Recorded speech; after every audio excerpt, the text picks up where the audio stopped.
Hi, I'm Darren, and with me is Warren Redmond, the founder of Emotional Fitness. One of our viewers who've been following us threw a question note, really kind of for Warren. And the question was, Warren, can you share a little bit about your experience and background working with youth in the UK?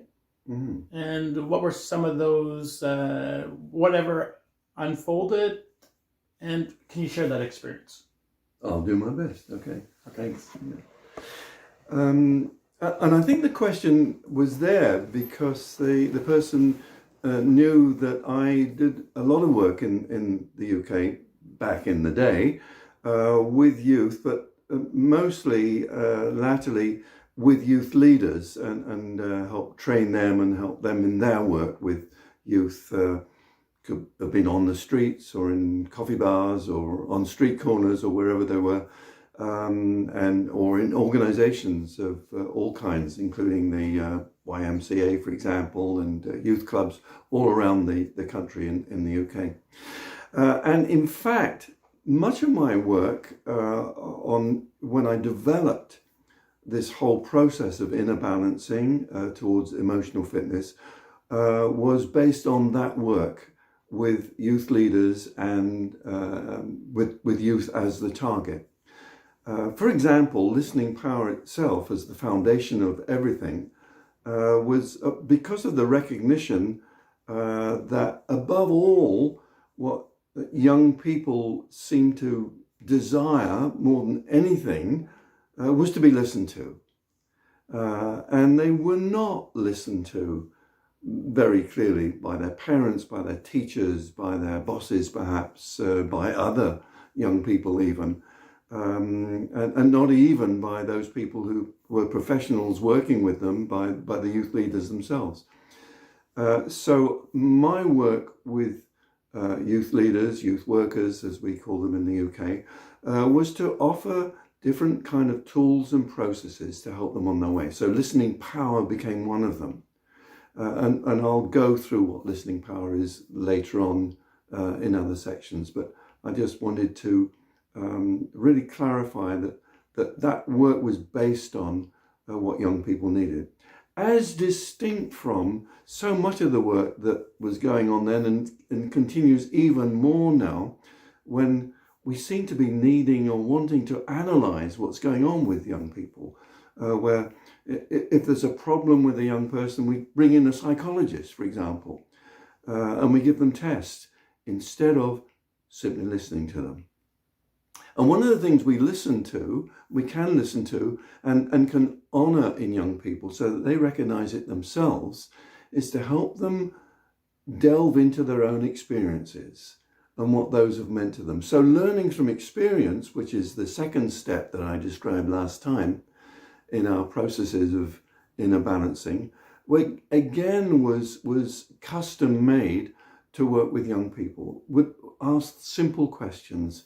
What kind of experiences have you had in your life, different areas of your life?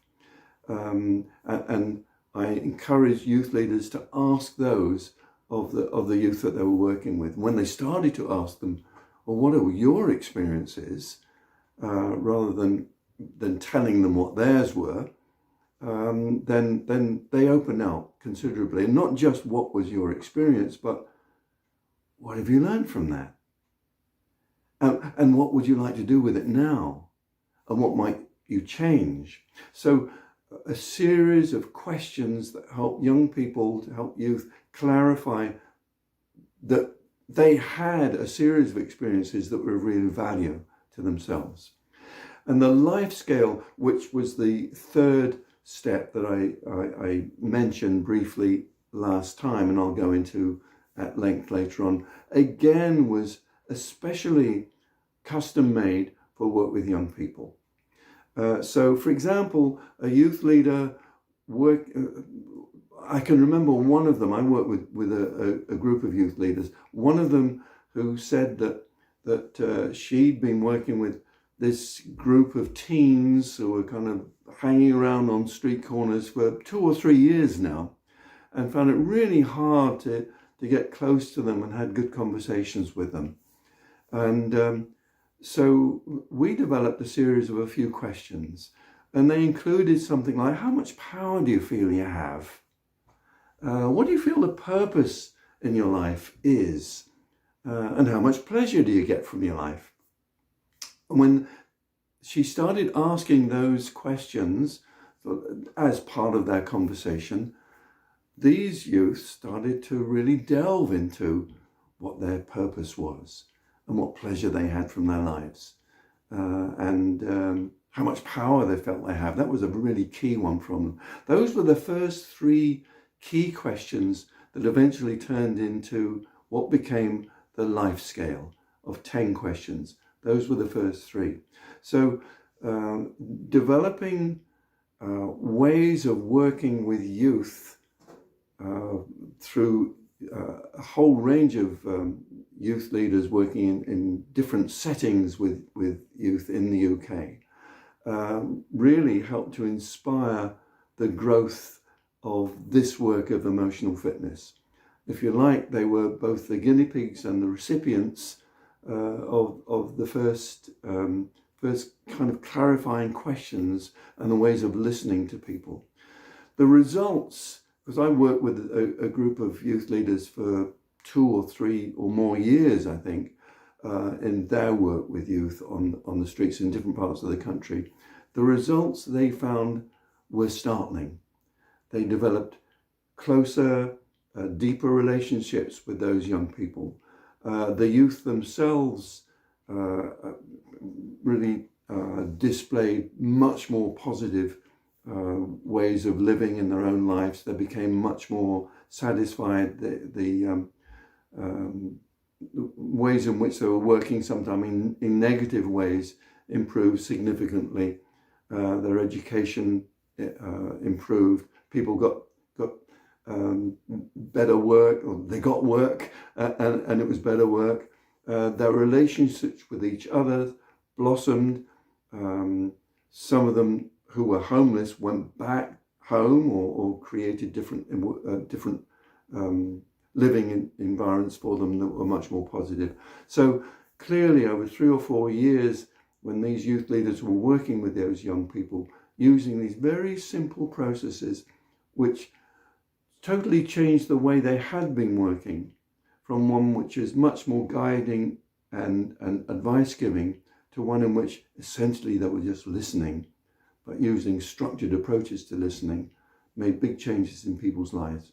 So that's what I can tell you about working with youth using some basic tools of emotional fitness.